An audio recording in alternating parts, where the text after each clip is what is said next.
Hello students, welcome to SGS Booster and today I am going to explain you chapter Transportation of Materials.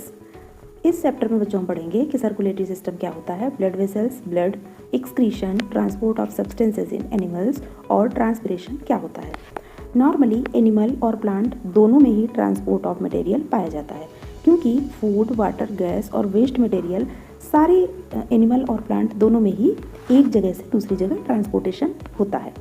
अब अगर हम बात करते हैं सिंगल सेल एनिमल की, जैसे अमीबा, पैरामीशियम, तो इन सब में ट्रांसपोर्टेशन जो होता है वो डिफ्यूज़न प्रोसेस के द्वारा पाया जाता है। अब डिफ्यूज़न क्या होता है? डिफ्यूज़न नॉर्मली एक ही बहुत ही स्लो प्रोसेस होता है और अगर हम मल्टी सेलुलर ऑर्गेनिज्म की बात करें तो इस डिफ्यूज़न प्रोसेस के द्वारा ट्रांसपोर्टेशन हो पाना बहुत ही मुश्किल है।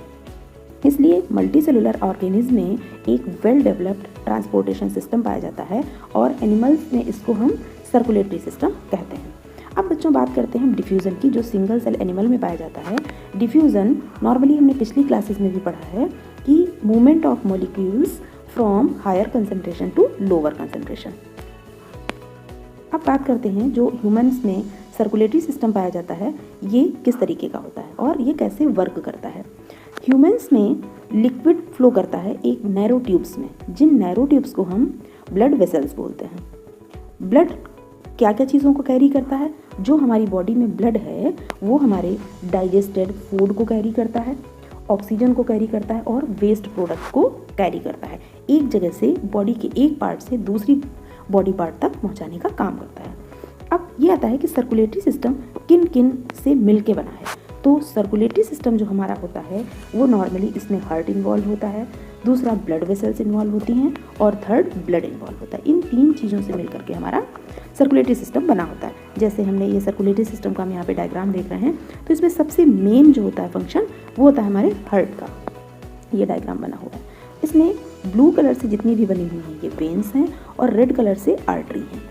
तो ये और इनमें जो लिक्विड फ्लो करता है उसी को हम ब्लड कहते हैं। तो इस तरीके से ये हमारा पूरा सर्कुलेटरी सिस्टम बन जाता है। हार्ट क्या होता है? हार्ट चेस्ट कैविटी के बीच में लोकेटेड होता है। ये एक मस्कुलर ऑर्गन होता है। अगर हम इसके स्ट्रक्चर की बात करें तो हम इसके डायग्राम को देखते हैं तो हम अच्छे से समझ सकते हैं। ये हार्ट का डायग्राम है।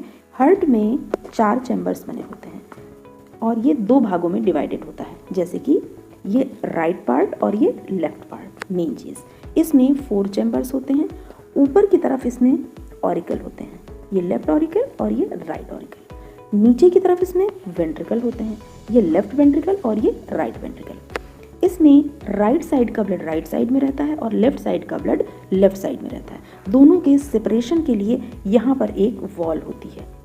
इस तरीके का हार्ट का स्ट्रक्चर है। और एक मेन चीज़ और है, इसमें लेफ्ट साइड में जो ब्लड होता है वो प्योर होता है और राइट साइड का ब्लड जो होता है वो इम्प्योर होता है। ये हमारे हार्ट का स्ट्रक्चर हो। अब हम इसके फंक्शन की बात करते हैं कि हार्ट का फंक्शन क्या होता है।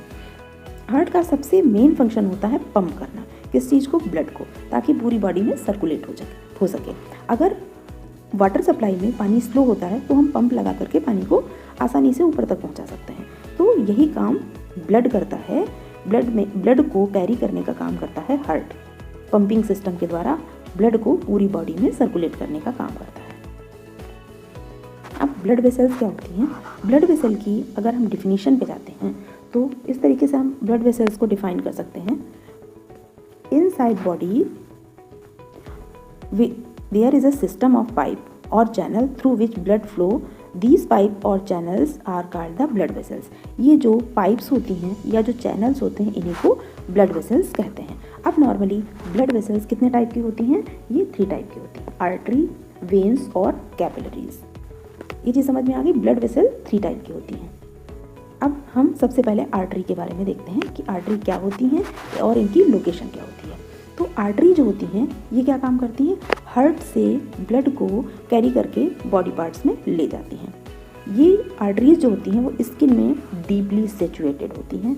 इनमें ब्लड प्रेशर के साथ फ्लो करता है क्योंकि हार्ट से बॉडी पार्ट्स में जा रहा है।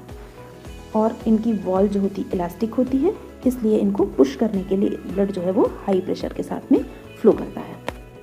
अब हम अगर वेन्स की डिफिनीशन पे जाते हैं, वेन को हम इस तरीके से डिफाइन कर सकते हैं। Blood vessel that bring blood towards the heart from part of body are called vein. वो ब्लड वेसल्स जो ब्लड को आल पार्ट ऑफ बॉडी से कलेक्ट करके हार्ट की तरफ ले जाती हैं, उन्हें वेन कहते हैं। अब इनके अगर हम स्ट्रक्चर की बात करते हैं तो ये नॉर्मली ब्लूइश या ग्रीनिश कलर की होती हैं। इनकी वॉल जो होती है वो थिन होती है, किसके कंपैरिजन में, आर्टरीज के कंपैरिजन में। इनमें बैक फ्लो नहीं हो सकता है, ब्लड इनमें भी हाई प्रेशर के साथ फ्लो करता है, लेकिन इनमें ब्लड का जो प्रेशर होता है वो आर्टरी से कम होता है, क्योंकि ये ब्लड को हार्ट के अंदर ले जाती हैं और हार्ट हमारा सेफ रहे, इसलिए इसका प्रेशर जो होता है वो थोड़ा कम होता है। वेन्स जो होती हैं वो हमेशा कैसे ब्लड को कैरी करती हैं, डीऑक्सीजनेटेड ब्लड को कैरी करती हैं। अब हम कैपिलरी के बारे में जानते हैं। कैपिलरी जो होती हैं वो सबसे स्मॉलेस्ट ब्लड वेसल्स होती हैं। बॉडी की सबसे स्मॉलेस्ट ब्लड वेसल जो होती हैं वो कैपिलरी होती हैं। कैपिलरी की वॉल जो होती है वो सबसे ज़्यादा थिन होती है और ये ब्लड को आर्टरी और वेन को ज्वाइंट करती हैं टुगेदर, और वहीं पर ये कैपिलरी की फॉर्म में होती हैं। अब ये जैसे हमने अभी तक आर्टरी वेन के बारे में पढ़ा, आर्टरी की वॉल कैसी होती है, तो ये इस तरीके से आर्टरी है और ये वेन है। फर्दर अगर हम डिफाइन करें तो ये आर्टरी की ल्यूमेन, आर्टरी की वॉल ऐसी दिखती है और वेन की इस तरीके से दिखती है। कैपिलरी जो होती हैं वो बहुत ही थिन होती हैं, जैसा कि यहाँ पे डायग्राम बना हुआ है। अब हम बात करते हैं ब्लड की, कि ब्लड क्या होता है। तो ब्लड नॉर्मली ह्यूमन बीइंग का ब्लड जो होता है वो रेड कलर का होता है और ये हमारी बॉडी में ब्लड वेसल्स के अंदर फ्लो करता है। इतना तो हमको समझ में आ गया। अब ब्लड के फंक्शन की अगर हम बात करते हैं तो ब्लड क्या काम करता है, ट्रांसपोर्ट का काम करता है। किस चीज़ों का, डाइजेस्टेड फूड जो स्मॉल इंटेस्टाइन में होता है उससे जो डाइजेस्टेड फूड होता है उसका एक बॉडी पार्ट से दूसरे बॉडी पार्ट में ट्रांसपोर्टेशन करता है। ऑक्सीजन को कैरी करता है cell to cell, waste product को बॉडी से रिमूव करने के लिए ट्रांसपोर्ट करता है और ये बॉडी टेम्परेचर को मेंटेन रखता है। अब आता है कि ब्लड में क्या क्या चीज़ें होती हैं, ब्लड किन किन चीज़ों से मिल के बना होता है। तो अगर हम बात करें तो ब्लड में 3 टाइप की सेल्स पाई जाती हैं और ब्लड में एक लिक्विड पार्ट होता है जिसको हम प्लाज्मा बोलते हैं। ब्लड के में जो लिक्विड होता है उसको हम प्लाज्मा बोलते हैं। उस प्लाज्मा में कुछ सेल्स पाई जाती हैं, उन्हीं को मिला करके ब्लड बना होता है। अब ये होता है कि ब्लड सेल्स कितने टाइप की होती हैं, तो नॉर्मली ब्लड में 3 टाइप की सेल्स पाई जाती हैं। एक तो होती है रेड ब्लड सेल्स, दूसरी होती हैं वाइट ब्लड सेल्स और तीसरी होती हैं प्लेटलेट। अब हम देखते हैं कि रेड ब्लड सेल्स कैसी होती हैं। जैसा कि हम यहाँ पे डायग्राम में देख रहे हैं, ये हमारा रेड ब्लड सेल्स का डायग्राम है। नॉर्मली ये कलर में रेड होती हैं और रेड इसलिए होती हैं क्योंकि इसमें एक पिगमेंट पाया जाता है जिसको हम हीमोग्लोबिन कहते हैं। हीमोग्लोबिन के कारण ही इसका कलर रेड होता है और हीमोग्लोबिन जो होता है वो ऑक्सीजन को कैरी करने का काम करता है। वाइट ब्लड सेल्स जो होती है इनका मेन फंक्शन होता है कि ये बॉडी में जब कोई इन्फेक्शन हो जाता है तो इन्फेक्टेड जिस चीज़ से इन्फेक्शन होता है उसको ये डिस्ट्रॉय करने का काम करती हैं। और अगर स्ट्रक्चर की बात करें तो ये इस तरीके से दिखाई पड़ती हैं। अब थर्ड आता है प्लेटलेट क्या होती हैं। प्लेटलेट जो होती हैं नॉर्मली ब्लड की क्लॉटिंग में हेल्प करती हैं। प्लेटलेट का सबसे मेन फंक्शन यही होता है कि वो ब्लड की क्लॉटिंग में हेल्प करता है। अब सर्कुलेशन ऑफ ब्लड कैसे होता है, हमारी पूरी बॉडी में ब्लड का सर्कुलेशन कैसे होता है, इसको देखने के लिए हमने ये समझा कि ब्लड जो पंपिंग सिस्टम जो होता है, हार्ट ब्लड को पंप करना शुरू करता है। प्योरीफाई ब्लड या ऑक्सीजनेटेड ब्लड जो कि हमारे लेफ्ट ऑरिकल में होता है, लेफ्ट ऑरिकल से लेफ्ट वेंट्रिकल में आता है और लेफ्ट वेंट्रिकल से होता हुआ हमारी बॉडी के आल पार्ट्स में चला जाता है। किसके द्वारा, आर्टरीज के द्वारा। आर्टरीज जो होती हैं वो डिवाइड होती हैं कैपिलरीज में और कैपिलरीज फर्दर ट्रांसफ़र हो जाती हैं वेन्स में। अब वेन्स जो होती हैं वो डीऑक्सीजनेटेड ब्लड को फिर से हार्ट में लेकर के जाती हैं और हार्ट से ये फिर से लंग में ले जाया जाता है फर्दर प्योरीफिकेशन के लिए। तो इस तरीके से ब्लड का सर्कुलेशन हमारी पूरी बॉडी में होता रहता है। अब हार्ट बीट, नॉर्मली अगर हम अपने चेस्ट पर हैंड रख के देखते हैं तो हमको लगता है कि हमारे हार्ट में कुछ रिदम हो रहा है, कुछ साउंड सुनाई पड़ रही है, इसी को हम हार्ट बीट कहते हैं। नॉर्मली 1 मिनट में 70 टाइम्स जो होता है हमारी हार्ट बीट होती है। हार्ट बीट को और अच्छे से समझ पाने के लिए हम एक इंस्ट्रूमेंट का यूज़ करते हैं जिसे हम स्टेथोस्कोप कहते हैं। नॉर्मली डॉक्टर्स के पास हमने इसको देखा है। एक्सक्रीशन क्या होता है, ये भी एक ट्रांसपोर्टेशन का ही तरीका है। एक्सक्रीशन, हमारी बॉडी में जो वेस्ट प्रोडक्ट होते हैं इनको बाहर निकालना ही एक्सक्रीशन कहलाता है। अगर हम इसकी डिफिनीशन की बात करें तो हम इस तरीके से इसको डिफाइन कर सकते हैं। The process by which waste product are removed from the body is called excretion. अब एक्सक्रीशन में जो पार्ट्स इन्वॉल्व होते हैं उनको हम क्या कहते हैं, जेनाइटो यूरिनरी सिस्टम।